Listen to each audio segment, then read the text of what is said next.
Atua Tharaka-Nithi Mugeni Kairi, asanteni sana. Tumefika hapa Tharaka-Nithi siku ya leo na majonzi. Manake tumepoteza muda wetu. Mzee Laban Muringi. Ndio sababu tumefika. Na mimi nashukuru wote ambao wamepata nafasi ya kufika hapa. Wenyeji wa hapa na watu wote ambao wametoka Siaya. Siaya Kababa. Tumekuja kwa sababu ya mtoto wenu Betty Murungi Orengo. Mimi nimeleta risala ya mama Aida Betty Odinga, bibi yangu ambaye ni kama mama ya Betty, ambaye angefika hapa siku ya leo lakini hakuweza kufika. Lakini amenituma mimi nileta risala yake ya rambirambi sana. Aida alikuwa mwalimu ya Betty. Na baadaye sasa Betty alikuwa naishi kwa nyumba yetu. Hapo ndio Orengo alimpata yeye.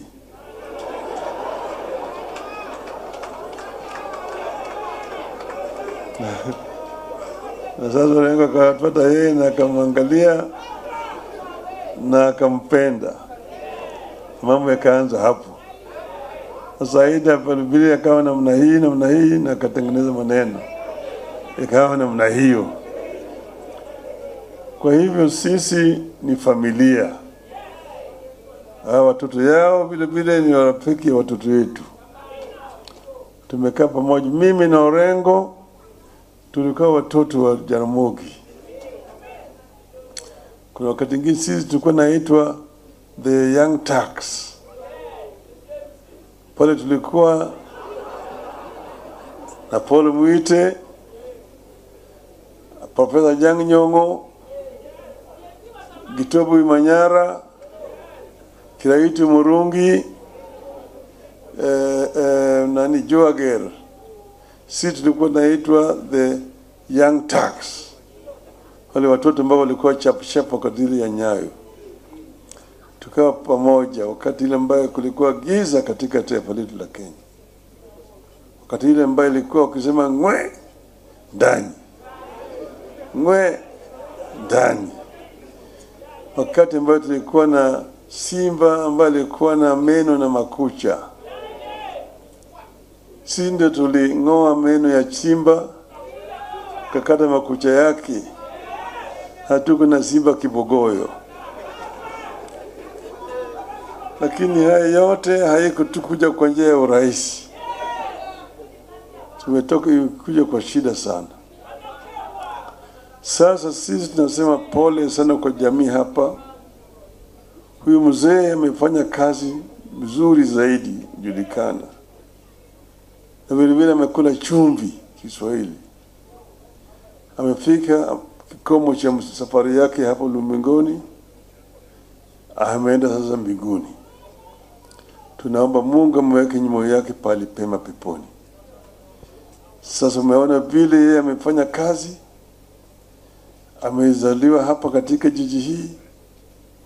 Ameenda akasoma kule Kangaru. Akaenda mpaka Marekani. Akasoma vizuri huko. Akarudi tena hapa Kenya na akafanya kazi muhimu ya kujenga taifa letu. Sasa wakati imefika ameenda. Kwanza hapa pale tu karibu kuna mzee Maroncha. Alikuwa mtu wa Jaramogi, wale ambao Jaramogi waliopeleka ng'ambo kusoma. Mzee Maroncha. Yeye ndiye baadaye akawa ni mwenyekiti wa chama changu cha NDP. Tukaa naye kwa LDP. Kuja naye kwa ODM. Tulimpoteza juzi. Ngambo ile mzee Ndwiga Kadhambana.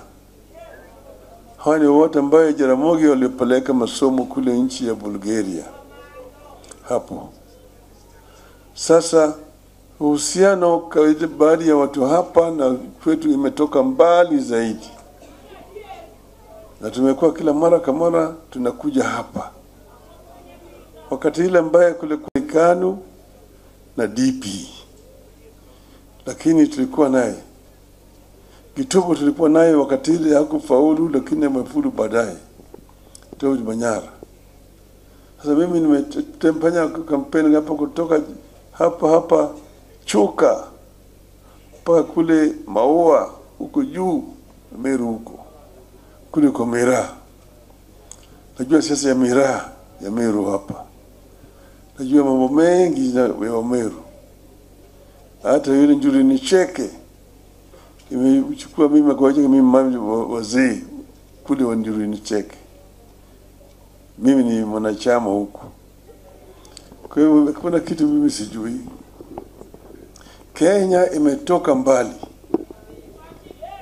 Tulikuwa na shida mingi zaidi wakati wa utawala ya kidhulumu na kimabavu.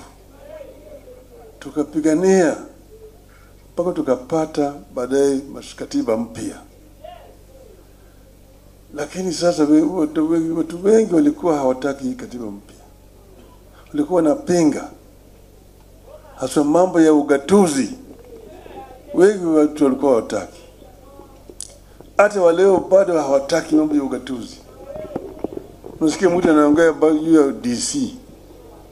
DC tulitupolia mbali wakati tutengeneza katiba. Kuna provincial administration ilienda, lakini bado watu wamekataa. Bado iko county commissioner, bado iko regional commissioner, na kuna regions, provinces ilienda. Sasa bado ziko, lakini kwa sababu ugatuzi haifanye kazi vizuri, kwa sababu wale ambao wako pale hawatambui mambo ya ugatuzi. Ugatuzi inakuwa na shida. Lakini kama ingekuwa wale ambao sasa tukasema sasa yani yaliyopita, nchi mpaka endelee mbele, sivyo? Kwa hivyo ikiwa kama nchi iko na shida, tunatatua. Uchaguzi mwingine itakuja 2027. Ikifika wakati hiyo watu wataingia kwa kiwanja. Lakini kati hapa mpaka pale, mpaka nchi endelee. Kama sivyo, front bench na back bench. Lakini hii ime separate legislature, executive na judiciary. Bunge ni bunge, front bench na back bench. Lakini hii ime separate legislature, executive na judiciary.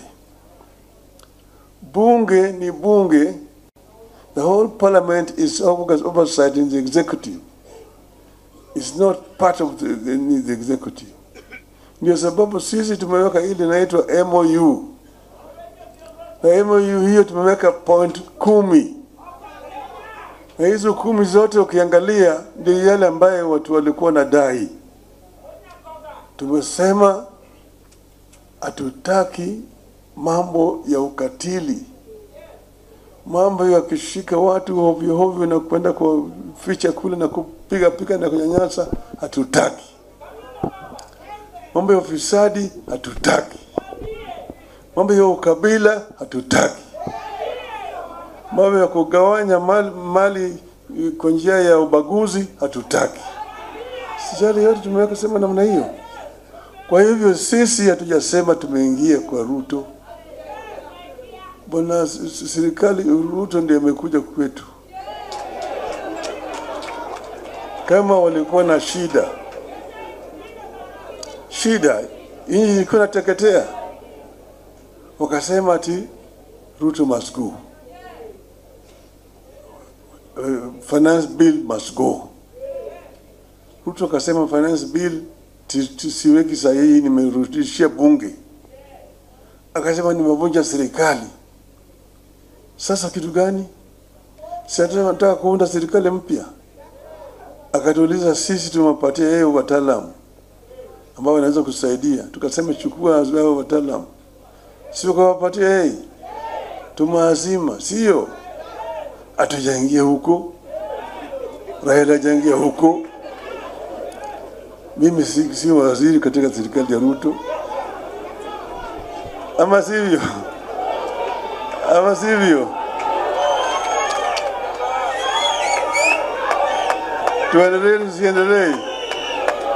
Tuendelee. Baba endelee. Hapo nasema baba endelee, nione mkono. Asanteni sana. Tunaomba Mungu aweke mzee wetu pale pema peponi. Shukrani sana.